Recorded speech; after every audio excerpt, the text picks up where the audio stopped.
ओम शांति 27/2/2026 प्रातः मुरली। ओम शांति। बाप दादा मधुबन। बाबा आज कह रहे हैं, मीठे बच्चे, तुम इस कब्रिस्तान को परिस्तान बना रहे हो, इसलिए तुम्हारा इस पुरानी दुनिया कब्रिस्तान से पूरा पूरा वैराग्य चाहिए। मीठे बच्चे, तुम इस कब्रिस्तान को परिस्तान बना रहे हो, इसलिए तुम्हारा इस पुरानी दुनिया कब्रिस्तान से पूरा पूरा वैराग्य चाहिए। प्रश्न: बेहद का बाप अपने रूहानी बच्चों का वंडरफुल सर्वेंट है, कैसे? उत्तर: बाबा कहते हैं, बच्चे मैं तुम्हारा धोबी हूँ। तुम बच्चों के तो क्या, सारी दुनिया के छी गंदे वस्त्र सेकंड में साफ कर देता हूँ। आत्मा रूपी वस्त्र स्वच्छ बनने से शरीर भी शुद्ध मिलता है। ऐसा वंडरफुल सर्वेंट है जो मन मना भव के छू मंत्र से सबको सेकंड में साफ कर देता है। ओम शांति। ओम शांति का अर्थ बच्चों को बाप ने समझाया है। अहम आत्मा का स्वधर्म है शांत। शांति धाम जाने के लिए कोई पुरुषार्थ नहीं करना पड़ता। आत्मा स्वयं शांत स्वरूप है, शांति धाम में रहने वाली है। हाँ, थोड़ा समय शांत रह सकती है। आत्मा कहती है, मैं कर्मेंद्रियों के बोझ से थक गई हूँ, मैं अपने स्वधर्म में टिक जाती हूँ, शरीर से अलग हो जाती हूँ, परंतु कर्म तो करना ही है। शांति में कहाँ तक बैठे रहेंगे? आत्मा कहती है, हम शांति देश के रहवासी हैं, सिर्फ यहाँ शरीर में आने से मैं टोकी बना हूँ। अहम आत्मा विनाशी, मम शरीर है विनाशी। आत्मा पावन और पतित बनती है। सत्युग में 5 तत्व भी सतो प्रधान होते हैं, यहाँ 5 तत्व भी तमो प्रधान हैं। सोने में खाद पड़ने से सोना पतित बन जाता है, फिर उनको साफ करने के लिए आग में डाला जाता है। इनका नाम ही है योग अग्नि। दुनिया में तो अनेक प्रकार के हठ योग आदि सिखलाते हैं, उनको योग अग्नि नहीं कहा जाता। योग अग्नि ये है जिससे पाप जलते हैं। आत्मा को पतित से पावन बनाने वाला परमात्मा है। बुलाते हैं, हे पतित पावन आओ। ड्रामा प्लान अनुसार सबको पतित तमोप्रधान बनना ही है। ये झाड़ है, इनका बीज रूप ऊपर में है। बाप को जब बुलाते हैं, बुद्धि ऊपर चली जाती है, जिससे तुम वर्षा ले रहे हो, जो अब नीचे आया हुआ है। कहते हैं, मुझे आना पड़ता है। मनुष्य सृष्टि का जो झाड़ है, अनेक वैरायटी धर्मों का, वो अब तमो प्रधान पतित है, जड़ जड़ीभूत अवस्था को पाया हुआ है। बाप बैठ बच्चों को समझाते हैं, सत्युग में देवताएं, कलयुग में है असुर। बाकी असुर और देवताओं की लड़ाई लगी नहीं है। तुम इन आसुरी 5 विकारों पर योग बल से जीत पाते हो। बाकी कोई हिंसक लड़ाई की बात नहीं। तुम कोई भी प्रकार से हिंसा नहीं करते हो, कभी किसको हाथ भी नहीं लगाएंगे। तुम डबल अहिंसक हो। काम कटारी चलाना ये तो सबसे बड़ा पाप है। बाप कहते ये काम कटारी आदि मध्य अंत दुख देती है, विकार में नहीं जाना चाहिए। देवताओं के आगे महिमा गाते हैं ना, आप सर्वगुण संपन्न। आत्मा कहती है, हम पतित बने हैं, तब तो बुलाते हैं, हे पतित पावन आओ। जब पावन है तब तो कोई को बुलाते ही नहीं, उनको स्वर्ग कहा जाता है। यहाँ तो साधु संत आदि कितनी धुन लगाते हैं, हे पतित पावन सीताराम। बाप कहते हैं, इस समय सारी दुनिया पतित है, इसमें भी किसका दोष नहीं है। ये ड्रामा बना बनाया है। जब तक मैं आऊं, इन्हों को अपना पार्ट बजाना है। ज्ञान और भक्ति, फिर है वैराग्य, पुरानी दुनिया से वैराग्य। ये है बेहद का वैराग्य, उन्हों का है हद का वैराग्य। तुम जानते हो, ये पुरानी दुनिया अब खत्म होनी है। नया घर बनाते हैं तो पुराने घर से वैराग्य हो जाता है ना। बेहद का बाप कहते हैं, अभी तुमको स्वर्ग रूपी घर बनाकर देता हूँ। अभी तो है नर्क, स्वर्ग है नई दुनिया, नर्क पुरानी दुनिया। अभी पुरानी दुनिया में रहे हम नई दुनिया बना रहे हैं। पुराने कब्रिस्तान पर हम परिस्तान बनाएंगे। यही जमुना का कंठा होगा, इस पर महल बनेंगे। यही दिल्ली जमुना नदी आदि होगी। बाकी ये जो दिखाते हैं पांडवों के किला थे, ये सब है दंत कथाएं। ड्रामा प्लान अनुसार जरूर फिर यह बनेंगे। जैसे तुम यज्ञ तप दान आदि करते आए हो फिर भी करना होगा। पहले तुम शिव की भक्ति करते हो, फर्स्ट क्लास मंदिर बनाते हो, उसको व्यभिचारी भक्ति कहा जाता है। अभी तुम ज्ञान मार्ग में हो, ये है अव्यभिचारी ज्ञान। एक ही शिव बाबा से तुम सुनते हो, जिसकी पहले पहले तुमने भक्ति शुरू की उस समय और कोई धर्म होते नहीं, तुम ही होते हो। तुम बहुत सुखी रहते हो। देवता धर्म बहुत सुख देने वाला है, नाम लेने से मुख मीठा हो जाता है। तो तुम एक बाप से ही ज्ञान सुनते हो। बाप कहते हैं और कोई से न सुनो, ये है तुम्हारा अव्यभिचारी ज्ञान। बेहद के बाप के तुम बने हो, बाप से ही वर्षा मिलेगा नंबरवार पुरुषार्थ अनुसार। बाप भी थोड़े समय के लिए साकार में आया हुआ है। कहते हैं मुझे ही तुम बच्चों को ज्ञान देना है, मेरा स्थायी शरीर है नहीं। मैं इसमें प्रवेश करता हूँ। शिव जयंती से फिर झट गीता जयंती हो जाती है, उनसे ही ज्ञान शुरू कर देते हैं। ये रूहानी विद्या तुमको सुप्रीम रूह ही दे रहे हैं, पानी की बात नहीं। पानी को थोड़ी ही ज्ञान कहेंगे। पतित से पावन ज्ञान से बनेंगे, पानी से थोड़ी ही पावन बनेंगे। नदियाँ तो सारी दुनिया में हैं ही, ये तो ज्ञान सागर बाप आते हैं, इसमें प्रवेश कर नॉलेज सुनाते हैं। यहाँ जब कोई मरते हैं तो मुख में गंगा का जल डालते हैं, समझते हैं ये जल है पतित से पावन बनाने वाला, तो स्वर्ग में चला जाएगा। यहाँ भी गौमुख पर जाते हैं। वास्तव में गौमुख तुम चैतन्य हो, तुम्हारे मुख से ज्ञान अमृत निकलता है। गौ से दूध मिलता है, पानी की तो बात ही नहीं। ये अभी तुमको पता पड़ा है। तुम जानते हो ड्रामा में जो एक बार हो गया वो फिर 5000 वर्ष के बाद होगा। हूबहू रिपीट। ये बाप बैठ समझाते हैं, जो सभी का सदगति दाता है। अभी तो सब दुर्गति में पड़े हैं। आगे तुम नहीं जानते थे कि रावण को क्यों जलाते हैं, अभी तुम समझते हो। बेहद का दशहरा होना है। सारी सृष्टि पर रावण राज्य है ना। ये सारी जो पृथ्वी है वो लंका है। रावण कोई हद में नहीं रहता, रावण का राज्य सारी सृष्टि में है। भक्ति भी आधा कल्प चलती है। पहले होती है अव्यभिचारी भक्ति, फिर व्यभिचारी भक्ति शुरू होती है। दशहरा रक्षाबंधन आदि सब अभी के त्योहार है। शिव जयंती के बाद होती है श्री कृष्ण जयंती, भी कृष्णपुरी स्थापन होती है। आज कंसपुरी में है, कल कृष्णपुरी में होंगे। श्री कृष्ण थोड़ी ही यहाँ हो सकता है।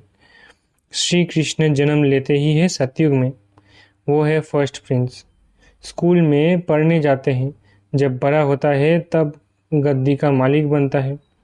बाकी ये रासलीला आदि वो तो आपस में खुशी मनाते होंगे।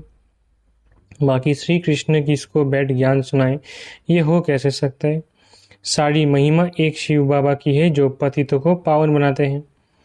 तुम कोई बड़े ऑफिसर्स को समझाओ तो कहेंगे आप राइट कहती हो, परंतु वो और किसी को सुना ना सके, उनकी बात कोई सुनेगा नहीं। बीके बना और सब कहेंगे इनको तो जादू लग गया है। बीके का नाम सुना बस समझते हैं जादू करती होंगी। थोड़ा किसको ज्ञान दे तो कह देते ये बीके जादू लगाती है।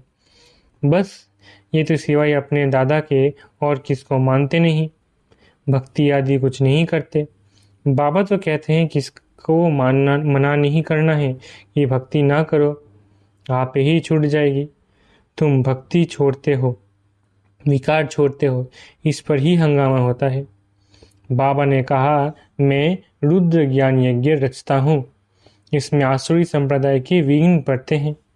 यह है शिव बाबा का बेहद का यज्ञ, इसमें मनुष्य से देवता बनते हैं। गाया हुआ भी है ज्ञान यज्ञ से विनाश द्वारा प्रज्वलित हुई। जब पुरानी दुनिया विनाश हो तब तो तुम नई दुनिया में राज्य करेंगे। मनुष्य कहेंगे हम कहते हैं शांति हो और ये बीके कहती है विनाश हो। बाप समझाते हैं ये सारी पुरानी दुनिया इस ज्ञान यज्ञ में स्वाहा हो जाएगी। इस पुरानी दुनिया को आग लगनी है, नेचुरल कैलेमिटीज भी आएगी, विनाश तो होना ही है। सरसों मुआफिक सब मनुष्य पिस कर खत्म हो जाएंगे, बाकी आत्माएं बच जाएंगी। ये तो कोई भी समझ सकते हैं। आत्मा अविनाशी है। अभी यह बेहद की होलिका होनी है, इसमें शरीर सब खत्म हो जाएंगे, बाकी आत्माएं पवित्र बन चली जाएंगी। आग में चीज शुद्ध होती है ना, हवन करते हैं शुद्धता के लिए। वो सब है जिस्मानी बातें। अभी तो सारी दुनिया स्वाहा होनी है। विनाश के पहले जरूर स्थापना हो जानी चाहिए। किसको भी समझाओ तो पहले बोलो स्थापना फिर विनाश। ब्रह्मा द्वारा स्थापना। प्रजापिता तो मशहूर है ना, आदिदेव और आदिदेवी। जगदम्बा के भी लाखों मंदिर हैं, कितने मेले लगते हैं। तुम हो जगदम्बा के बच्चे, ज्ञान ज्ञानेश्वरी, फिर बनेंगे राज राजेश्वरी। तुम बहुत धनवान बनते हो, फिर भक्ति मार्ग में लक्ष्मी से दीपमाला पर विनाशी धन मांगते हैं। यहाँ तो सब कुछ मिल जाता है। आयुष्मान भव, पुत्रवान भव। तुम जानते हो हमारी आयु 150 वर्ष की रहती है। बाप कहते हैं जितना योग लगाएंगे उतना आयु बढ़ती रहेगी। तुम ईश्वर से योग लगाकर योगेश्वर बनते हो। मनुष्य तो है भोगेश्वर। कहा भी जाता है विकारी मूत पलीथी कप्पड़ धोए। बाप कहते हैं मुझे धोबी भी कहते हैं। मैं सब आत्माओं को आकर साफ करता हूँ, फिर शरीर भी नया शुद्ध मिलेगा। बाप कहते हैं मैं सेकंड में सारी दुनिया के कपड़े साफ कर लेता हूँ। सिर्फ मन मना भव होने से आत्मा और शरीर पवित्र बन जाएंगे। छू मंत्र है ना, सेकंड में जीवन मुक्ति। कितना सहज उपाय है। बाप को याद करो तो पावन बन जाएंगे। चलते फिरते सिर्फ बाप को याद करो, और कोई जरा भी तकलीफ तुमको नहीं देता हूँ। सिर्फ याद करना है। अभी तुम्हारी एक एक सेकंड में चढ़ती कला होती है। बाप कहते हैं मैं तुम बच्चों का सर्वेंट बन आया हूँ। तुमने बुलाया ही है, हे पतित पावन आओ, आकर हमको पावन बनाओ। अच्छा बच्चे आया हूँ तो सर्वेंट हो ना। जब तुम बहुत पतित बने हो तभी जोर से चिल्लाते हो। अब मैं आया हूँ। मैं कल्प कल्प आकर तुम बच्चों को ये मंत्र देता हूँ। मुझे याद करो तो तुम पावन बन जाएंगे। मन मना भव का अर्थ भी है मन मना भव मध्याजी भव, अर्थात बाप को याद करो तो विष्णुपुरी के मालिक बन जाएंगे। तुम आए ही हो विष्णुपुरी का राज्य लेने। रावणपुरी के बाद है विष्णुपुरी, कंसपुरी के बाद कृष्णपुरी। कितना सहज समझाया जाता है। बाप कहते हैं इस पुरानी दुनिया से ममत्व मिटा दो। अभी हमने 84 जन्म पूरे किए हैं। ये पुराना चोला छोड़कर हम जाएंगे नई दुनिया में। याद से ही तुम्हारे पाप कटते जाएंगे। इतनी हिम्मत करनी चाहिए। वो तो ब्रह्म को याद करते हैं, समझते हैं ब्रह्म में लीन हो जाएंगे। तू ब्रह्म तो है रहने का स्थान। वो लोग तपस्या में बैठ जाते हैं, बस हम ब्रह्म में जाकर लीन हो जाएंगे, तो वापस तो कोई जा नहीं सकते। ब्रह्म से योग लगाने से पावन तो बनेंगे नहीं, एक भी जा न सके। पुनर्जन्म तो लेना ही है। बाप आकर सच बतलाते हैं। सचखंड सच्चा बाबा स्थापन करते हैं। रावण आकर झूठ खंड बनाते हैं। अभी यह है संगम युग। इसमें तुम उत्तम से उत्तम बनते हो, इसलिए इनको पुरुषोत्तम कहा जाता है। तुम कौड़ी से हीरे जैसा बनते हो। यह है बेहद की बात। उत्तम से उत्तम मनुष्य है देवताएं। तो अभी पुरुषोत्तम संगम युग पर तुम बैठे हो। तुमको पुरुषोत्तम बनाने वाला है ऊंच ते ऊंच बाप। ऊंच ते ऊंच स्वर्ग का वर्षा तुमको देते हैं, फिर यह तुम भूलते क्यों हो। बाप कहते हैं मुझे याद करो। बच्चे कहते हैं बाबा कृपा करो तो हम भूले नहीं। ये कैसे हो सकता। बाबा के डायरेक्शन पर चलना है। बाप कहते हैं मुझे याद करो तो तुम पतित से पावन बन जाएंगे। राय पर चलो ना, बाकी आशीर्वाद क्या करूं। अच्छा मीठे मीठे सिकिलत बच्चों प्रति माता पिता बाप दादा का याद प्यारा गुड मॉर्निंग। रूहानी बाप की रूहानी बच्चों को नमस्ते। हम रूहानी बच्चों की रूहानी माता पिता बाप दादा को याद प्यार गुड मॉर्निंग और नमस्ते। धारणा के लिए मुख्य सार।